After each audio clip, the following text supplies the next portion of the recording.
그레이스교에서 진행하는 기독교 고전 매일 읽기 프로젝트 성 어거스틴의 고백록 제11권 시간과 영원 23장 시간과 물체의 운동은 다르다. 나는 언젠가 어떤 학자에게서 해와 달과 별의 운동이 바로 시간이다 라고 하는 말을 들은 적이 있습니다. 그러나 나는 그 말에 동의하지 않았습니다. 왜냐하면 만일 그렇다면 모든 물체의 운동도 시간이 될 수 있다고 우리가 말할 수 있기 때문입니다. 가상으로 지금 모든 천체의 운동이 정지되고 토기장이의 물레바퀴만 돌고 있다고 합시다. 그때도 우리는 그 물레바퀴의 회전을 시간으로 재면서 말하기를 그것이 같은 속도로 회전한다든지 또는 그 회전의 시간이 길다든지 혹은 짧다고 말하는 것이 아닙니까? 이런 말을 하는 동안도 우리는 시간 안에서 말하는 것이 아닙니까? 또한 우리가 하는 말에도 긴 음절과 짧은 음절이 있어서 발음을 하는 데서도 어떤 것은 길게 어떤 것은 짧게 시간이 걸리지 않습니까? 오 하나님, 우리 인간들에게 지혜를 주시사 작은 것들을 통해서도 크고 작은 것들에게 다 적용될 수 있는 보편적 원리를 알아보게 하소서. 하늘의 별들이나 빛은 징조와 계절과 날과 해를 이루기 위하여 정해주신 것만은 틀림이 없습니다. 그러나 한편으로는 내가 저 작은 나무로 된 물레바퀴의 한 번의 회전이 하루의 시간이라고 말해서는 안 되고, 다른 편으로는 그 학자가 그 물레바퀴의 회전은 시간과 관계없다고 말해서도 안 됩니다. 내가 알고자 하는 것은 시간의 본성과 그 힘입니다. 우리는 그것으로 물체의 운동을 재며 이 운동은 저 운동보다 시간이 2배나 길다고 예를 들어서 말합니다. 우리가 보통 하루라고 말을 할 때 태양이 반드시 지구 위에 떠 있어 낮을 밤으로부터 구분하는 시간만을 의미하는 것이 아니고, 태양이 동쪽에서 출발하여 동쪽으로 다시 돌아와 완전히 한 번의 회전을 하는 시간의 길이를 말하는 것입니다. 우리는 그 시간의 길이를 보고 며칠이 지나갔다고 말을 하는 것입니다. 여기에서 밤은 하루의 날에 포함되므로 따로 계산하지 않습니다.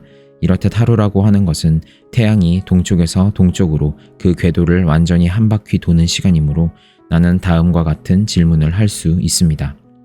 즉 하루란 태양의 운동 그 자체인가, 혹은 그 운동이 완성된 시간의 길이인가, 혹은 그 둘 다인가?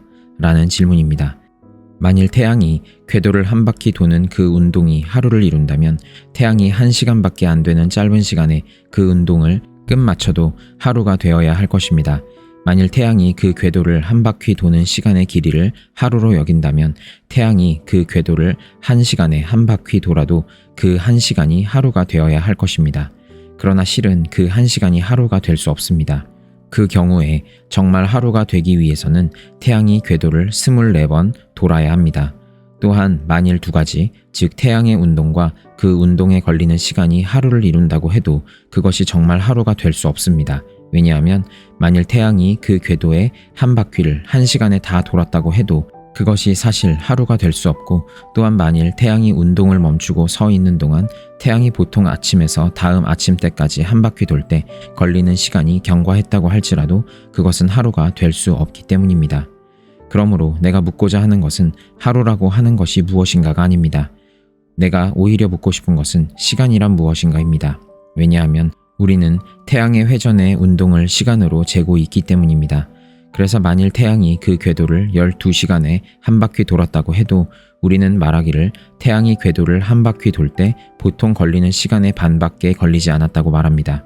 그 경우에 우리는 2시간의 길이를 비교하면서 이 시간이 저 시간보다 2배나 더 길다고 말합니다.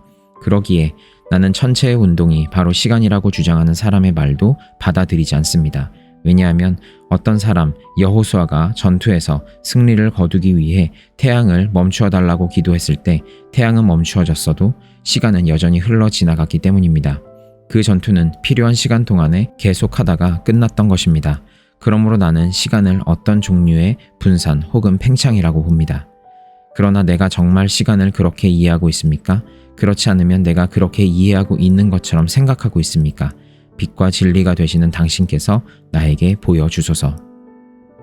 24장 물체의 운동을 재는 시간. 누가 시간이란 물체의 운동이다 라고 정의를 내릴 때 당신은 그 말을 받아들이라고 나에게 명령하시겠습니까? 당신은 그러한 명령을 나에게 내리지 않으실 것입니다. 나는 오히려 당신이 내 안에서 시간 밖에서는 어떠한 물체의 운동도 불가능하다고 말씀하시는 것을 듣습니다. 그러나 나는 물체의 운동이 시간이다 라고 말씀하시는 당신의 음성은 듣지 못했습니다. 왜냐하면 내가 어떤 물체의 운동을 재게, 즉 측량될 때 그 물체가 운동을 시작했을 때부터 마칠 때까지를 얼마나 운동을 했는지 시간으로 재기 때문입니다.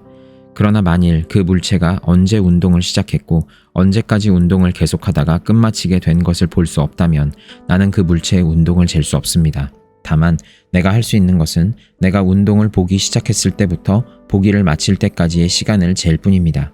그래서 내가 그것을 오랫동안 보고 있었다면 그 운동의 시간이 길었다고 나는 주장할 수 있습니다.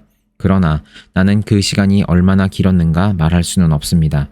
왜냐하면 우리가 그 시간이 얼마나 긴가라고 말할 때는 반드시 어떤 것과 비교해서 이것은 저것과 같은 시간이다 혹은 이것은 저것보다 길이가 2배이다 등의 말을 하기 때문입니다. 그러나 우리가 만일 어떤 물체가 운동을 시작하고 끝마치는 공간의 양지점을 알 수 있든가 혹은 어떤 물체가 그 축을 중심하여 일정하게 돌고 있는 것을 관찰할 수 있다면 그 물체가 이 지점에서 저 지점으로 움직이는데 얼마나 시간이 걸리는가 하는 것을 말할 수 있을 것입니다. 이렇듯 물체의 운동과 그 운동의 간격, 즉 지속을 재는 것과는 아주 다르므로 그 둘 중 하나를 시간이라고 일컬어야 함은 누구도 알 것입니다. 같은 물체가 때로는 빠르게, 때로는 느리게 운동을 하며 때로는 운동을 않고 정지 상태에 있기도 합니다. 그러나 우리는 이때 그 운동뿐 아니라 그 정지 상태의 기간을 시간으로 재면서 그 물체가 정지해 있는 시간이 운동을 한 시간과 똑같다 혹은 정지한 시간이 운동한 시간의 2배나 3배가 된다는 등 말을 합니다. 우리가 그렇게 말할 때 그 기간을 정확하게 계산하든지 혹은 우리가 흔히 하듯 대강 다소 얼마라고 짐작으로 말을 하든지 별 관계는 없습니다. 그러므로 시간이란 물체의 운동이 아닙니다.